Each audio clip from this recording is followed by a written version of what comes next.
Hello दोस्तों, मैं अमर स्वागत करता हूं आपका अपने YouTube चैनल डुग्गूस डायरी में। तो अगर आपने अभी तक मेरे चैनल को सब्सक्राइब नहीं किया है तो प्लीज़ कर ले और नोटिफिकेशन बेल को ऑन कर दे। दोस्तों, मैंने इस चैनल पर पहले भी कुछ वीडियोस अपलोड किए हुए हैं। अगर आप उन्हें देखना चाहते हैं तो मैं लिंक वीडियो के डिस्क्रिप्शन बॉक्स में डाल दूँगा, आप वहाँ से देख सकते हैं। सो फ्रेंड्स, आज मैं जिस राक्षस की कहानी आपको बताऊँगा उसे कोई भेड़िया मानो तो कहीं कोई वेयरवुल्फ भी कहते हैं। तो आगे बढ़ने से पहले इसके बारे में एक छोटी सी जानकारी मैं आपको देना चाहता हूँ। यह इंसानी मांस खाना बहुत पसंद करता है और हर महीने की पूर्णमासी के दिन यह शिकार करता है। इसका शरीर आधा इंसान आधा भेड़िए जैसा होता है। इसका पूरा शरीर काले बालों वाले फर से ढका हुआ होता है और चेहरा भेड़िए जैसा होता है। लंबे लंबे नाखूनों वाले पंजे जो किसी को भी मौत की नींद सुलाने के लिए काफ़ी होते हैं, जैसा कि आप इस तस्वीर में ऊपर देख सकते हैं। तो यह कहानी साल 1640 ईस्वी में जर्मनी के एक गांव में घटी घटना पर आधारित है। उस समय उस गांव में अचानक एक एक करके लोग गायब हो रहे थे। कोई नहीं समझ पा रहा था कि आखिर लोग कहाँ गायब हो रहे हैं। जो शहर जाने के लिए निकलता वो कभी वापस ही नहीं आता। आखिर ऐसे ही एक एक करके लोग ख़त्म होते जा रहे थे। एक दिन गांव के मुखिया का बेटा भी शहर की तरफ गया किसी ज़रूरी काम से, लेकिन वो 1 दिन 2 दिन 3 दिन बीतने पर भी वापस नहीं आया। तो मुखिया ने इसकी शिकायत पुलिस से की।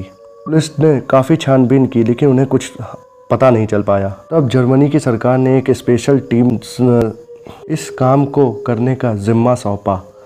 उस टीम के हेड ने अपने साथियों के साथ पूरे एरिया का इंस्पेक्शन किया तो जंगल के किनारे उन्हें एक झोपड़ी दिखी। शहर की तरफ जाने वाले रास्ते के बीच में पड़ता था। तो टीम के सीनियर, जिनका नाम लुइस था, अपनी टीम को इशारा किया उस झोपड़ी की तरफ चलने के लिए। सब लोग झोपड़ी की तरफ गए और देखा तो वहाँ कोई नहीं था। सब लोगों ने इधर उधर देखा लेकिन उन्हें कोई नज़र ही नहीं आया। तभी जंगल की तरफ से एक आदमी आता हुआ उन्हें देखा। उसने अपना नाम गार्नर बताया और उसने यह भी बताया कि वो बचपन से ही इस जगह पर अकेला रहता आ रहा है, क्योंकि बचपन में ही उसके माता पिता की मौत हो गई थी। उसके पास से बहुत तेज बदबू आ रही थी, जैसे उसने काफ़ी समय से नहाया ही ना हो। उसकी झोपड़ी में से भी अजीब सी गंध आ रही थी। तो लुइस को गार्नर नाम के उस आदमी पे थोड़ा शक हुआ, तो वो वहाँ से चले गए। लेकिन लुइस ने अपने टीम से कहा इस पर नज़र रखनी होगी।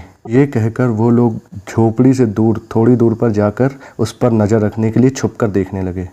थोड़ी देर में ही रात हो गई। अभी वो लोग इंतज़ार कर ही रहे थे कि उन्होंने देखा एक आदमी जैसे ही उस रास्ते से आगे निकला, उस पर किसी ने ज़ोर से झपटा मारा और उसे जंगल की तरफ खींच ले गया। रात होने की वजह से लोग कुछ देख नहीं पा रहे थे। उस दिन पूर्णिमा का रात थी तो वो लोग चांद की रोशनी में उस ओर भागे। तभी उस आदमी की ज़ोर से चीखने की आवाज़ आई। जब वो आवाज़ की तरफ लोग पहुँचे तो आगे का नज़ारा देखकर हैरान हो गए।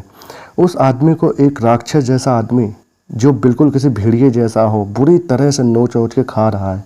यह देखते ही लुइस ने उस पर गोली चला दी। उसके पैर में लगी गोली और वो उठकर लड़खड़ा के भागने की कोशिश करने लगा। तभी लुइस के एक साथी ने उस पर जाल डाल दिया और सब लोगों ने चारों तरफ से उसे खींचा।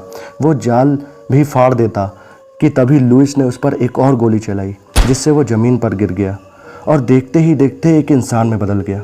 और वो इंसान कोई और नहीं, गार्नर ही था। फिर उसे हॉस्पिटल ले जाया गया, जहां उसने अपने भेड़िया मानव होने की बात कबूल कर ली और उसने जितने भी लोगों को मारा वो सब सारी बातें कबूल कर ली। उसने बताया कि एक बार जंगल में उसे किसी भेड़िए ने काट लिया था। तब से वो हर पूर्णमासी की रात को भेड़िया मानव में बदल जाता था और लोगों का शिकार करता था। हालांकि कुछ समय बाद अस्पताल में ही उसने दम तोड़ दिया। तो दोस्तों, आज की कहानी में बस इतना है। कहानी अच्छी लगे तो लाइक कर देना, चैनल को सब्सक्राइब कर देना। तब तक के लिए बाय एंड टेक केयर।